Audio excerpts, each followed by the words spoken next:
আসসালামু আলাইকুম রহমতুল্লাহি ওবারাকাতু। প্রিয় মুসলিম ভাই ও বোনেরা, আশা করছি আপনারা সকলেই ভালো আছেন। তো আজকে আপনাদের সম্মুখে একটি গুরুত্বপূর্ণ দোয়া নিয়ে হাজির হয়েছি।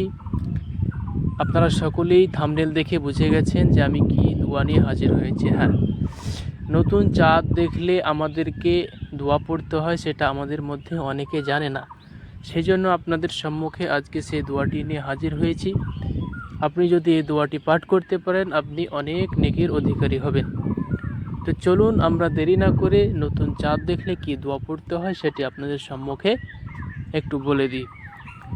স্ক্রিনের মধ্যে আপনারা লক্ষ্য করুন, দোয়াটি হলো আল্লাহু আকবার আল্লাহুম্মা আহিল্লাহু আলাইনা বিল আমনি ওয়াল ঈমানি ওয়াস সালামাতি ওয়াল ইসলামি ওয়াত তাওফীকি লিমা তুহিব্বু রব্বানা ওয়া তারদা রব্বুনা ওয়া রব্বুকাল্লাহ। এর অর্থটা কি আপনারা একটু লক্ষ্য করুন। আল্লাহ সবচেয়ে বড়। হে আল্লাহ, এই নতুন চাঁদকে আমাদের উপর উদিত করুন নিরাপত্তা, ঈমান, শান্তি ও ইসলামের সাথে। আর হে আমাদের রব, যা আপনি পছন্দ করেন এবং যাতে আপনি সন্তুষ্ট হন তার প্রতি তৌফিক লাভের সাথে।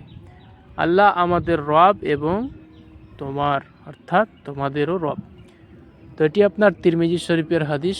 এই দোয়াটি যদি আপনি পড়তে পারেন তো আশা করা যায় আপনি অনেক নেকির অধিকারী হবেন। তো আশা করছি আপনারা বুঝতে পেরেছেন। আমাদের সম্মুখে রমজানের চাঁদ উদিত হবে, আমরা যা চাঁদ দেখে এই দোয়াটি ইনশাল্লাহ পড়ার চেষ্টা করব। এরকমই কিছু গুরুত্বপূর্ণ দোয়া এবং আরও ফজিলতপূর্ণ দোয়া পেতে আমাদের এই চ্যানেলটিকে সাবস্ক্রাইব করবেন এবং আমাদের সাথে থাকবেন। আসসালামু আলাইকুম ওয়া রাহমাতুল্লাহি ওয়া বারাকাতুহু।